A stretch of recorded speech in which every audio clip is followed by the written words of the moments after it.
Welcome to MedTeach. We are exploring the fascinating world of wound healing, a complex process that involves the coordinated effort of multiple cell types, growth factors, and tissue mediators.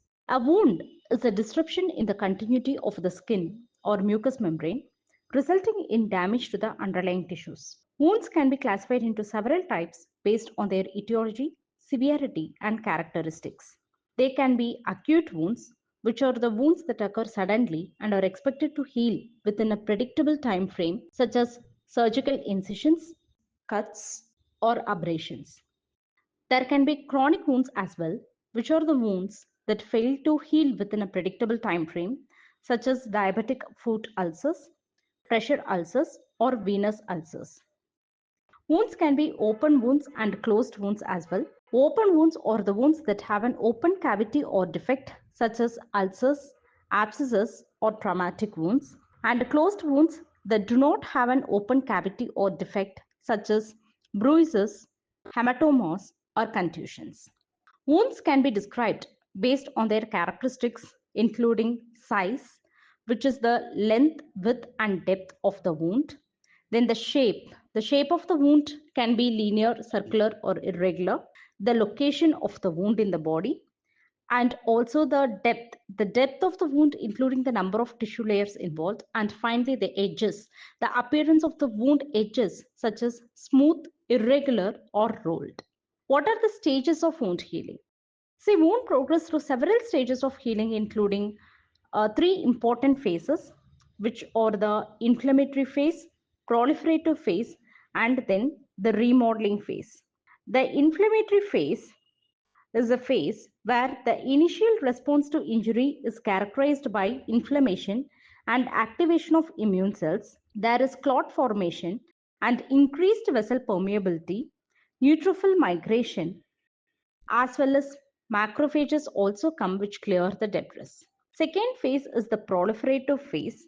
This is the phase of wound healing, which is characterized by the proliferation of new tissue, including granulation tissue and epithelialization. Fibroblasts, myofibroblasts, endothelial cells, etc., are the key players in this phase.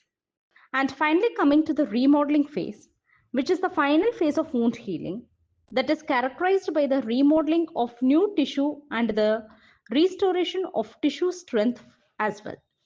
There is replacement of type 3 collagen with type 1 collagen in this phase, which increases the tensile strength.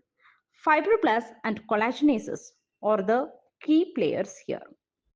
Now coming to the various tissue mediators and growth factors which are involved in wound healing. Five important mediators are there, which is the platelet-derived growth factor, which is going to stimulate the fibroblast growth for collagen synthesis. This is secreted by the activated platelets and macrophages. Second one is the vascular endothelial growth factor, which stimulates angiogenesis. Third one is the transforming growth factor beta, which stimulates angiogenesis and fibrosis. Also, we have the epidermal growth factor, which stimulates cell growth through tyrosine kinases. And finally, we have the fibroblast growth factor. The factors affecting wound healing, it can be categorized into local factors and systemic factors, as well as cellular and molecular factors. The local factors include the blood supply, oxygenation, infection, and foreign bodies. Adequate blood flow is essential for delivering oxygen, nutrients, and growth factors to the wound site. Oxygen is necessary for collagen synthesis, bacterial killing, and energy production. Presence of microorganisms due to infection can lead to inflammation, tissue damage, and delayed healing. And finally, presence of foreign materials such as sutures or debris can cause inflammation and impede healing. There are also systemic factors which can affect wound healing, namely nutritional status. Adequate nutrition, including protein, vitamins, and minerals, is essential for wound healing. Hormonal imbalances, hormonal changes such as those seen in diabetes or thyroid disorders can affect wound healing. Age is also another important systemic factor. Wound healing slows down with advancing age. And also systemic diseases like conditions like diabetes, hypertension, and cardiovascular disease can impede wound healing. And finally, we have the immunosuppression. Impaired immune function can increase the risk of infection and delays wound healing.